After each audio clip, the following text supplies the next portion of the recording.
अब हमने जैसे कि समानता का अधिकार, स्वतंत्रता का अधिकार, शोषण के विरुद्ध अधिकार, धार्मिक स्वतंत्रता का अधिकार, शिक्षा और संस्कृति संबंधी अधिकार, ये सारे महान महान मूल अधिकार हमने पढ़ लिया है। तो आप ये बताइए कि इन सारे मूल अधिकारों के होने के बावजूद यदि इसको लागू करने की कोई मशीनरी या कोई व्यवस्था संविधान में नहीं हो तो फिर ये बेकार है, पूरी तरह बेकार है, ये अर्थहीन है, ये कोई मतलब नहीं है ऐसे अधिकारों का। इसीलिए अनुच्छेद 32 जो कि खुद में एक मूल अधिकार है, स्वयं एक मूल अधिकार है, अनुच्छेद 32 के तहत जिसे संवैधानिक उपचारों का अधिकार कहा जाता है, इसमें कहा गया है कि आप जो है सीधे मूल अधिकार का वायलेशन होने पर सीधे आप सुप्रीम कोर्ट जा सकते हैं।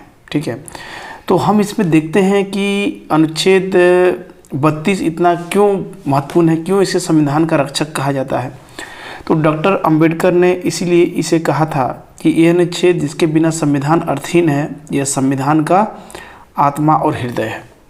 ठीक है, तो अनुच्छेद 32 के 4 प्रावधान हैं। पहला ध्यान से देखिए कि मूल अधिकारों को प्रवर्तित कराने के लिए समुचित कार्रवाइयों द्वारा उच्चतम न्यायालय में समाधान करने का अधिकार प्रत्याभूत है, यानी आपको ये राइट ग्रांटेड है। दूसरा है कि उच्चतम न्यायालय को किसी भी मूल अधिकार के संबंध में निर्देश या आदेश जारी करने का अधिकार है। उसमें 5 प्रकार के रीट शामिल हैं जो अभी हम पढ़ेंगे: बंदी प्रत्यक्षीकरण, परमादेश, प्रतिषेध, उत्प्रेषण और अधिकार परीक्षा।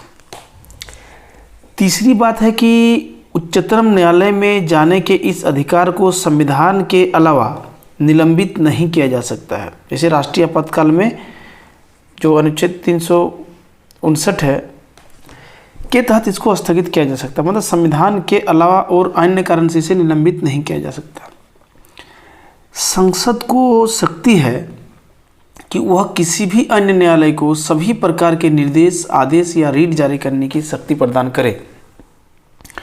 ध्यान रहे 1950 से पहले केवल कलकत्ता, आज कोलकाता हो गया, मुंबई और मद्रास उच्च न्यायालय ही रीट जारी करता था, लेकिन आज के समय में सभी न्यायालय, सुप्रीम कोर्ट और उच्च न्यायालय को रीट जारी करने की शक्ति प्राप्त है। संवैधानिक उपचारों का अधिकार यानी मूल अधिकारों के उल्लंघन में आपको सीधे सुप्रीम कोर्ट जाने का जो अधिकार है, इस बात को ध्यान रखना है कि आपको ये केवल मूल अधिकारों के मामले में गारंटी देती है। ठीक है, मतलब कि यदि मूल अधिकार का वायलेशन हुआ है तभी आप जा सकते हैं, अन्य कारण ये में सीधे सुप्रीम कोर्ट नहीं जा सकते हैं। दूसरी बात है कि मूल अधिकारों का सीधे हनन का मामला जुड़ा होगा तभी आप जा सकते हैं। एक बात और ध्यान देने की बात है कि उच्चतम न्यायालय का न्यायिक क्षेत्र जो है मूल तो है लेकिन वो अनन्य नहीं है, क्योंकि मूल अधिकार के उल्लंघन के मामले में आप अनुच्छेद 226 के तहत सीधे हाईकोर्ट भी जा सकते हैं। मतलब कि एक आम आदमी को जिसका मूल अधिकार का उल्लंघन हुआ है वो या तो सीधे सुप्रीम कोर्ट जा सकता है या फिर हाईकोर्ट जा सकता है। अब हम देखेंगे कि सुप्रीम कोर्ट और हाईकोर्ट के द्वारा, ठीक है, उच्चतम न्यायालय के द्वारा अनुच्छेद 32 के तहत जो एक मूल अधिकार है और उच्च न्यायालय के तहत अनुच्छेद 226 के तहत देखते हैं कि 5 प्रकार का रीट जारी किया जाता है। इन 5 प्रकार के रीट में आप देख सकते हैं कि एक है बंदी प्रत्यक्षीकरण, दूसरा है प्रमादेश, तीसरा है प्रतिषेध, चौथा है उत्प्रेषण, 5 अधिकार परीक्षा।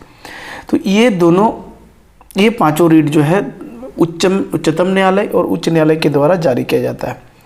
अब हम देखते हैं कि आखिर इन रीट में, मतलब कि उच्चतम न्यायालय और उच्च न्यायालय के रीट जारी करने में क्या अंतर है। ठीक है, 3 तरह से देखिए ये अलग है। ठीक है, तो पहला अलग जो है ध्यान रखना कि उच्चतम न्यायालय को रीट जारी करने की जो न्यायिक अधिकार है उच्च न्यायालय से कम विस्तृत है। क्यों? क्योंकि उच्चतम न्यायालय केवल मूल अधिकारों पर ही रीट जारी करता है, जबकि उच्च न्यायालय इसके अलावा किसी भी अन्य उद्देश्य से संबंध में रीट जारी कर सकता है। ठीक है, दूसरा है कि उच्चतम न्यायालय की रीट जारी करने के संबंध में न्याय क्षेत्र जो है उच्च न्यायालय से ज़्यादा विस्तृत है। मतलब कि उच्चतम न्यायालय का जो रीट जारी करने की जो न्यायिक क्षेत्र है, मतलब जो एरिया है, उसका जुडिक्शन है, पूरा देश है, बहुत विस्तृत है। यानी पूरे देश में कहीं भी मूल अधिकार का उल्लंघन होता है तो सुप्रीम कोर्ट को रीट जारी करने का पावर है। लेकिन उच्च न्यायालय के मामले में ऐसा नहीं है, क्योंकि उच्च न्यायालय केवल संबंधित राज्य के व्यक्ति के लिए रिट जारी कर सकता है। मान लीजिए रांची हाईकोर्ट है तो केवल वो झारखंड के व्यक्ति के मूल अधिकार के उल्लंघन के मामले में ही रांची उच्च न्यायालय रिट जारी कर सकता है। बिहार के किसी व्यक्ति का मूल अधिकार उल्लंघन होता है तो उसका पटना उच्च न्यायालय देखेगा, रांची उच्च न्यायालय नहीं देखेगा। यानी उच्चतम न्यायालय की रिट जारी करने के संबंध में जो न्याय क्षेत्र है उच्च न्यायालय से काफ़ी ज़्यादा विस्तृत है। तीसरा जो मामला है, अनुच्छेद 32 जो है वो अपने आप में एक मूल अधिकार है, इसलिए उच्चतम न्यायालय जो है अपने रीट अधिकार को नकार नहीं सकता। ठीक है, क्योंकि अनुच्छेद 32 के तहत जो रीट जारी करने की सुप्रीम कोर्ट को शक्ति है वो खुद ही एक मूल अधिकार है। तो इसके विपरीत जब हम उच्च न्यायालय के मामले में देखते हैं तो ये उच्च न्यायालय की रीट जो शक्ति है वो मूल अधिकार नहीं है। 226 अनुच्छेद वह अपने न्याय क्षेत्र के बाहर के व्यक्ति के लिए रीट जारी नहीं करता, यानी वो नकार सकता है। और इन्हीं कारणों से उच्चतम न्यायालय को जो है मूल अधिकारों का रक्षक और गारंटी देने वाला बताया गया है या माना गया है। अब हम देखते हैं रीट के अलग अलग प्रकार के बारे में वो क्या है। एक रीट क्या होता है, इसे जारी कब किया जाता है, किनके लिए जारी किया जाता है, और ये जारी कहाँ नहीं होता है, किनके खिलाफ नहीं होता है। तो सबसे पहला जो मामला है वो है बंदी प्रत्यक्षीकरण। तो बंदी प्रत्यक्षीकरण का मतलब है कि किसी भी व्यक्ति को हिरासत में लिए गए हैं तो ऐसे व्यक्ति को न्यायालय के सामने सशर्त प्रस्तुत करने का यह आदेश है। ये सबसे ज़्यादा उपयोग होने वाला बंदी रीट है कोर्ट के द्वारा।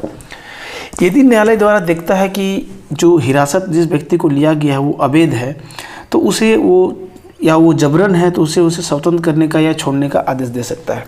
ये है बंदी। इसे जो है जारी किया जाता है सार्वजनिक प्राधिकरण के खिलाफ या व्यक्तिगत, दोनों के खिलाफ ये जारी किया जाता है। ठीक है, यह जारी रिट तब नहीं होता है यदि हिरासत मान लीजिए कानून सम्मत हो, किसी वारंट के तहत किसी को गिरफ्तारी की गई है जिन्होंने कोई गलती किया है या कोई भी कारण से हिरासत कानून सम्मत हो। यदि ये कार्रवाई किसी विधानमंडल या न्यायालय की अवमानना के तहत हुआ हो यदि गिरफ्तारी, तो इसमें नहीं हो सकता बंदी प्रत्यक्षीकरण लागू। न्यायालय के द्वारा दिया गया हिरासत, यानी न्यायालय किसी को सज़ा सुनाती है तो उसके लिए बंदी प्रत्यक्षीकरण लागू नहीं होता है। या फिर हिरासत जो है न्यायालय के न्याय क्षेत्र के बाहर हुई हो तो बंदी प्रत्यक्षीकरण का वो आदेश नहीं दे सकता है। तो अगला देखते हैं हम परमादेश। तो परमादेश का सीधा सा मतलब है कि हम आदेश देते हैं ताकि किसी कार्य को या किसी को उनके कार्यों और उन्हें न करने के संबंध में पूछा जाके। मतलब कहने का मतलब है, सिंपल सी बात है कि किसी को वैध रूप से कानूनी रूप से कार्य करने का आदेश देना ही परम आदेश है। ठीक है, कोई मान लीजिए जिस पोस्ट पर है, पद पर है, वो अपने कार्य से मुकरता है, नहीं करता है, तो ऐसी स्थिति में ये जारी किया जाता है। इसे जारी करने में सार्वजनिक इकाई हो सकता है, कोई निगम हो सकता है, अपने अधीनस्थ न्यायालय हो सकता है, कोई प्राधिकरण हो सकता है जैसे कैट हो गया, सेंट्रल एडमिनिस्ट्रेटिव ट्रिब्यूनल, सरकार के खिलाफ हो सकता है। ठीक है, ये जारी कहाँ नहीं होता है इसको देख लेते हैं। तो ये निजी व्यक्तियों के या इकाइयों के विरुद्ध नहीं होता है। यह कोई गैर संवैधानिक विभाग है तो वहाँ नहीं लागू होता है। जब कर्तव्य के अनुसार किया गया हो तब नहीं होता है। संविदात्मक दायित्व को लागू करने के विरुद्ध ये लागू नहीं होता है या रिट जारी नहीं किया जाता है। यह राष्ट्रपति या राज्यपाल के विरुद्ध नहीं जारी किया जाता है। हाईकोर्ट के मुख्य न्यायाधीश के विरुद्ध ये जारी नहीं किया जाता है। अब अगला रिट देखते हैं प्रतिषेध। इसका सीधा मतलब है रोकना। ठीक है, इसे किसी उच्च न्यायालय द्वारा अपने अधीनस्थ न्यायालयों, ठीक है, या अधिकरणों को अपने न्याय क्षेत्र से उच्च न्याय क्षेत्र में कार्य करने से रोकने के लिए जारी किया जाता है। मतलब कि कोई न्यायालय है, अपना अधीनस्थ न्यायालय, वो काम करता है जो उनके क्षेत्र में नहीं है। सपोज कीजिए कि वो मूल अधिकारों पर रीट जारी करता है जो कि उसका अधिकारिता नहीं है, तो ऐसी स्थिति में उनको रोकने के लिए जारी किया जाता है प्रतिषेध। उद्देश्य है कि वह अपनी अधिकारिता का उल्लंघन ना करे। ठीक है, क्योंकि अभी रीट हाईकोर्ट और सुप्रीम कोर्ट जारी करता है तो इसको लोअर कोर्ट नहीं कर सकता है, तो इसी स्थिति में प्रतिषेध जारी किया जा सकता है।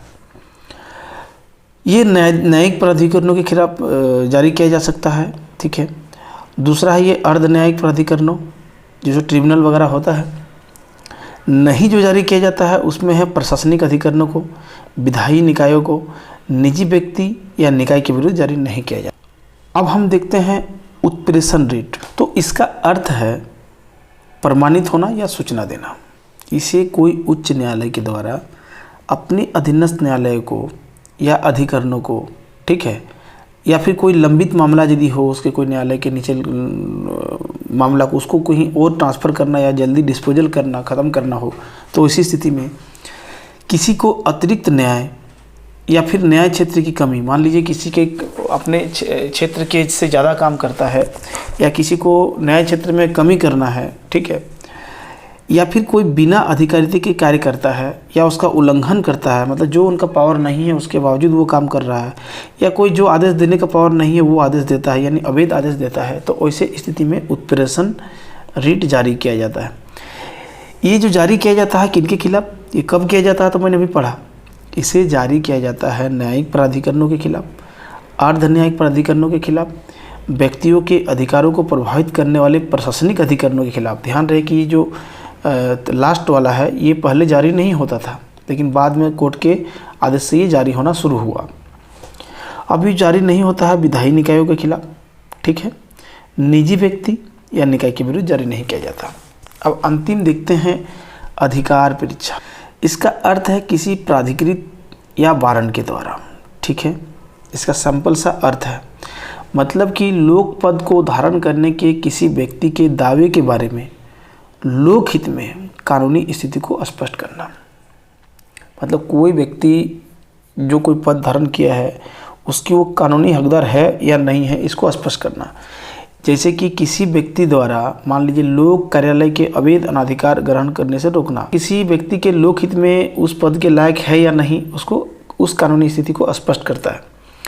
इसे सार्वजनिक कार्यालयों के मामले में जारी किया जाता है जब उसका निर्माण संवैधानिक हो, मतलब उस जगह जैसे किसी सरकारी या संवैधानिक ऑफिस या कार्यालय, उन्हीं जगह के लिए जारी किया जा सकता है अधिकार परीक्षा, ठीक है। और जो जारी नहीं किया जाता है वो किसी निजी कार्यालय के खिलाफ, कोई निजी ऑफिस के खिलाफ, मंत्रियों के कार्यालय के लिए जारी नहीं किया जाता है। तो इस प्रकार से जो सुप्रीम कोर्ट और हाई कोर्ट जो मूल अधिकार के उल्लंघन के मामले में जो रीट जारी करता है, कल 32 नहीं होता तो फिर ये मूल अधिकारों का जितना तामझाम है ये पूरा बेकार होता। इसी मामले में देखा जाए तो ये मूल अधिकार बहुत ही वरदान